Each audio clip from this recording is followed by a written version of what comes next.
GIFT, அதாவது திமுக தலைவரும் முதலமைச்சருமான மு.க.ஸ்டாலின் இன்று தொகுதி பங்கீடு காங்கிரசுடன் சுமூகமாக முடிந்ததையொட்டி வெளியே செல்லும் போது செய்தியாளரிடம் வெற்றி என்ற வகையில் தன்னுடைய கைவர்களை தம்ஸ் அப் காட்டிவிட்டு செல்கிறார்.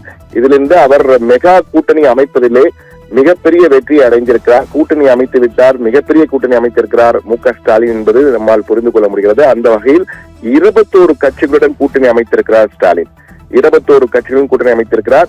இந்த தகவலை கூட்டணியிலே எந்தெந்த கட்சிக்கு எவ்வளவு தொகுதி பங்கீடு வழங்கப்படும், எத்தனை இடங்கள் வழங்கப்படும் என்பது குறித்து சத்தியம் தொலைக்காட்சி தொடர்ந்து ஒவ்வொரு முறையும் சரியாக கூறி வந்தது. அந்த வகையில் முன்கூட்டியே காங்கிரஸ் கட்சிக்கு 28 சட்டமன்ற தொகுதிகளிலும் ஒரு ராஜ்யசபாவும் வழங்கப்படும் என்று மிக சரியாக துல்லியமாக கணித்திருந்தோம்.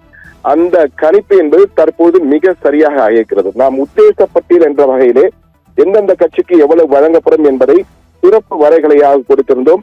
அதிலே காங்கிரஸ் கட்சிக்கு 28 சட்டமன்ற தொகுதிகள், ஒரு ராஜ்யசபா தொகுதி, விடுதலை சிறுத்தைகள் கட்சிக்கு 8, சிபிஐ 6, சிபிஎம் 6, தேமுதிக 6+1, அதே போன்று மதிமுக 6, மக்கள் நீதி மையம் 4, IUML 2, மனிதநேய மக்கள் கட்சி 2, தோமாதேக 2 என்ற வகையில் கணித்திருந்தோம். அதே போன்று அடுத்ததாக தமிழக வாழ்வுரிமை கட்சிக்கு 1, கிறிஸ்துவ நல்லெண்ண இயக்கத்திற்கு 1, மனிதநேய ஜனநாயக கட்சிக்கு 1, அதே போன்று தனியரசின் கட்சிக்கு 1, மஜக 1, முக்குளத்தோர் புலிப்படைக்கு 1, SDPI 1, ஆதி தமிழர் பேரவை 1, அகில இந்திய ஃபார்வர்ட் பிளாக் 1 என்ற வகையில் கணித்தது. அவர்கள் எல்லாம் உதயசூரியன் சின்னத்திலே போட்டியிடுவார்கள்.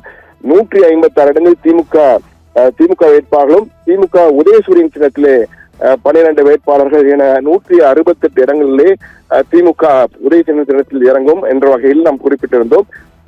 நாம் குறிப்பிட்டதுபடியே சரியாக நாம் கணித்ததுபடியே சொல்லியதுபடி சத்தியம் டிவி முன்கூட்டியே சொன்னதுபடியே 28 இடங்கள் காங்கிரஸ் கட்சிக்கு கொடுக்கப்பட்டது.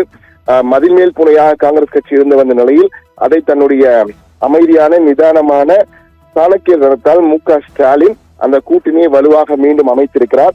இதுல மிக முக்கியமாக பார்க்க வேண்டியிருப்பது என்பது இந்த சுமூகமாக கூட்டணியை அமைத்து 21 கட்சிகளுடன் மெகா கூட்டணி, பிரம்மாண்ட கூட்டணியை மு.க.ஸ்டாலின் அமைத்திருக்கார். மத சார்பற்ற முற்போக்கு கூட்டணி, SPA, செகுலர் ப்ரோக்ரசிவ் அலையன்ஸ் என்ற பெயரில் இந்தியாவுக்கு திமுக கூட்டணி சிதறிவிடும் என்ற வகையிலும் காங்கிரஸ் கட்சி தாவேகா சென்றுவிடும் என்ற வகையில் தொடர்ந்து பேசப்பட்டு வந்த சூழலில் தற்போது அந்த கூட்டணியை ஒன்றாக பலப்படுத்தியிருக்கிறார் ஸ்டாலின் என்று கூற வேண்டும்.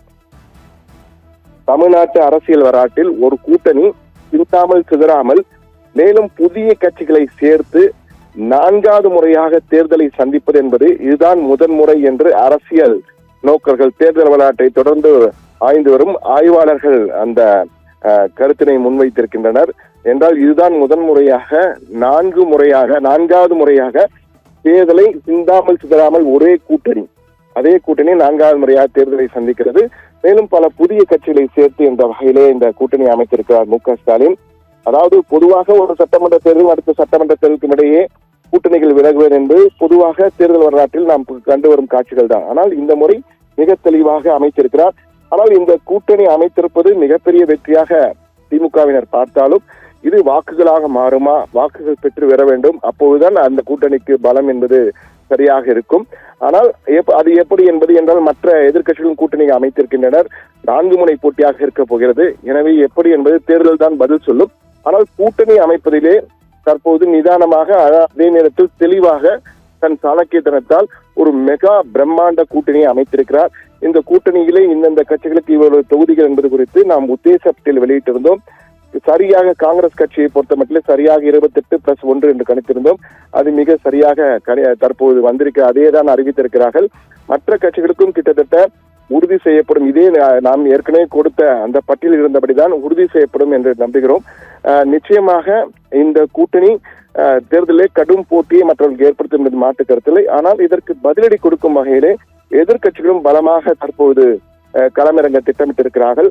அவர்களுடைய யுக்திகள் என்ன, வியூகங்கள் என்பதை குறித்து தேர்தல் தேதி அறிவித்த பிறகு இந்த தேர்தல் களம் என்பது மேலும் சூடு பிடிக்கும் என்று நம்பலாம். தகவல்களுக்கு நன்றி சண்முக சுந்தரம்.